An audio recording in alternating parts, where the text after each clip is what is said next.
Apa kabar semuanya? Kembali lagi bersama Alessandro Mulya di podcast Randomness Personified. Kali ini kita akan masuk di episode 12. Apa sih tolok ukur seorang milenial?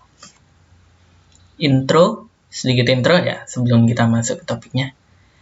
Kalian pernah sebel gak sih selalu dikotakkan dalam milenial? Atau malah mengotakkan orang lain dalam milenial. Jadi kayak kalian sendiri bukan milenial gitu. Sebenarnya apa dan mengapa seseorang dapat dikatakan milenial? Dan bagaimana sih pengaruhnya dalam lapisan masyarakat? Mari kita bahas topik satu ini.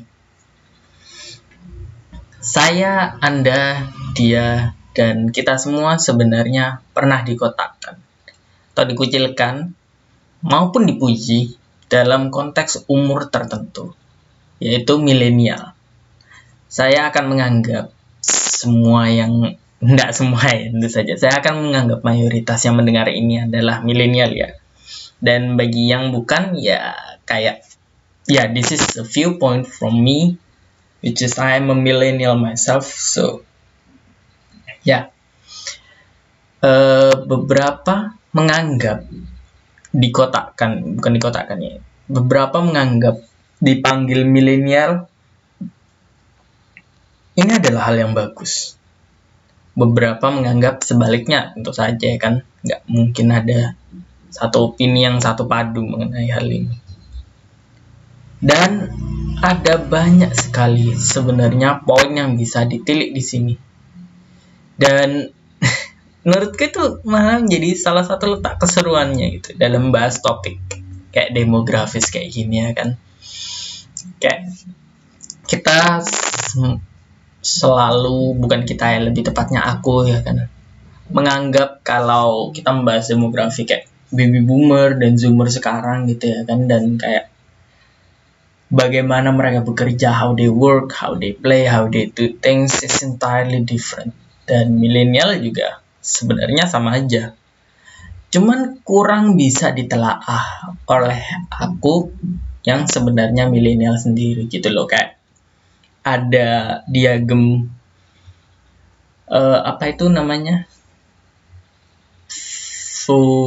bulu di mata orang lain kita bisa lihat, tapi gajah di pelupuk mata sendiri tidak bisa dilihat. So it's easier to judge other people and their habits rather than our own.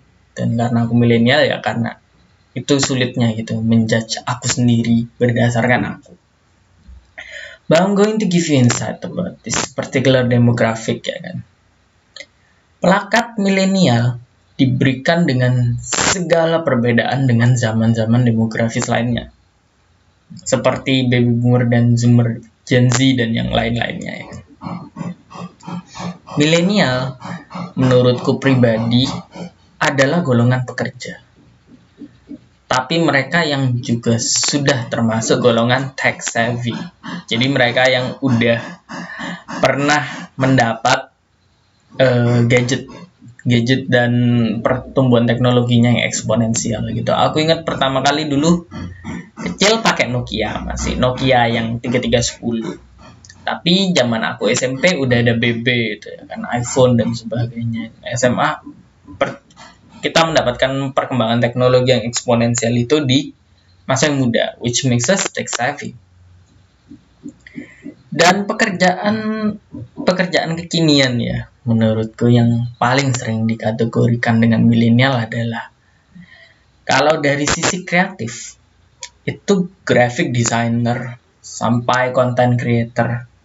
Kalau anak-anak economy biasanya business analyst sampai financial planner, everything. Basically kalau kita lihat banyak sekali job opening yang menggunakan bahasa Inggris ya, mostly they tend to nyari anak-anak muda umur 21-25an gitu ya kan. Dan itu mencakup milenial itu sendiri. So one of the things adalah kayak lu minimal bisa bahasa Inggris in some ways, in such a way gitu. Kayak lu bisa ngelihat requirements untuk apa, dan kita juga kecil kan dapat komputer ya kan dan sebagainya. So I guess millennial is also the generation that are, I guess, not entirely fluent ya kan, but you understand English ya. Dan mengenai pekerjaan, walaupun aku nggak tahu banyak perubahan di hukum atau kayak linguistik bahasa gitu sih ya. Soalnya setauku dari dulu sampai sekarang kita bakal tetap butuh lawyer, tetap butuh diplomat juga ya kan, tetap butuh kayak marketing dan markom dan sebagainya. It has been the vacant seat back then, and it will be the vacant seats from now and maybe 50 years later gitu. Stuff kayak gini nih menurutku semi essentials menurutku. But the point here is that pekerjaan baru yang bermunculan biasanya membutuhkan lebih banyak keterampilan dengan teknologi yang membutuhkan UI, user interface kayak HP atau laptop, yang membutuhkan kita untuk ngelihat layar untuk mengoperasikannya. Itu adalah salah satu kelebihan yang dipunyai millennials ya. Because we experience those firsthand, not the first generation, tapi generasi di mana computer can do so many things. There's a lot of work that can be done in front of laptops, HP juga ya. Dan hal lain yang melekat dengan milenial adalah predikat anak muda. Walaupun memang sesungguhnya premisnya menarik sih. Jadi kayak milenial tuh identik dengan orang-orang yang seru, bombastis, kekinian, trendy, dan modis ya kan. Seperti kayak lowongan-lowongan pekerjaan seperti desainer dan sebagainya ya kan. Kita selalu disangkut pautkan dengan itu.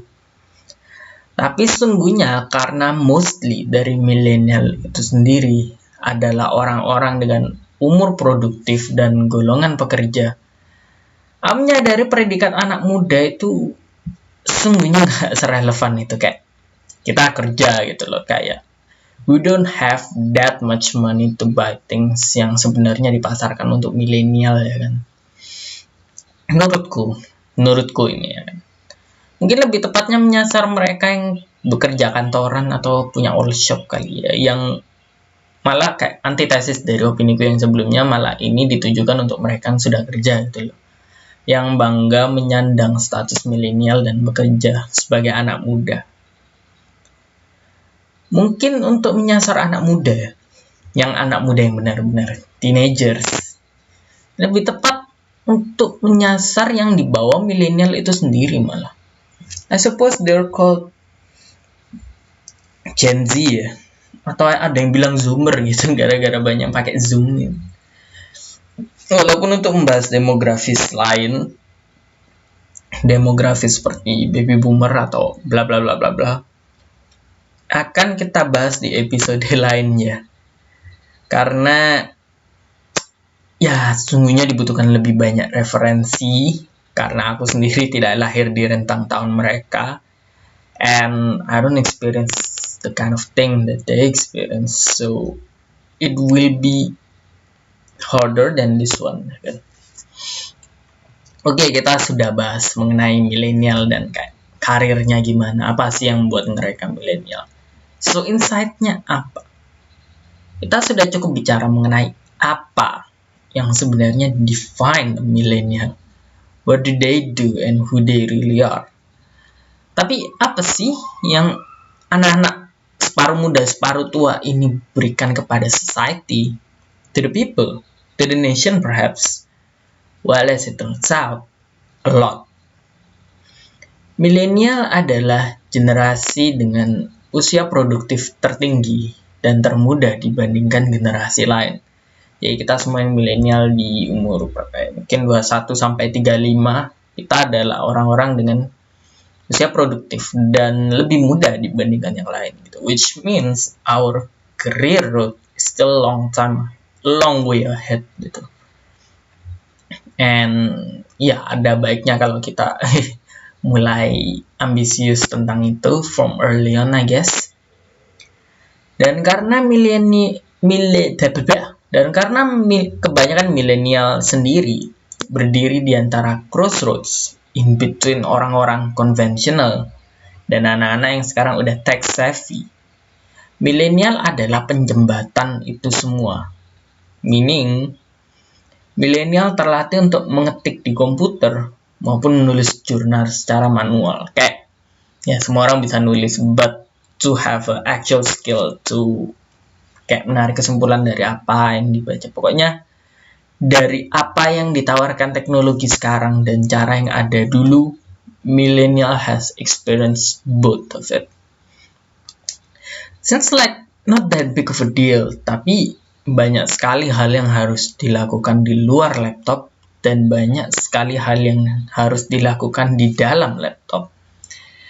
So far I know both ya. That's a great thing to have gitu. Dan sekali waktu lu juga harus di depan layar gitu loh. So kalau dua pekerjaan ini bisa diselesaikan dengan baik, that's one thing that this generation have sih menurutku. Dan beberapa milenial di luar sana, mungkin beberapa dari kita bahkan ya, bisa melakukan multitasking. Dan beberapa melakukannya dengan sangat baik. Tahun-tahun ini banyak dari generasi ini yang berkuliah sambil melakukan pekerjaan rumah. Beberapa bekerja sembari membalas chat pribadi, atau mereka mungkin punya all shop. Yang lainnya ada yang gaming seraya membangun relasi dengan rekan-rekan setimnya ya kan. Aku banyak banget getting new friends from Discord servers atau kayak dari game-game massive multiplayer online dan sebagainya kan. It's a good thing.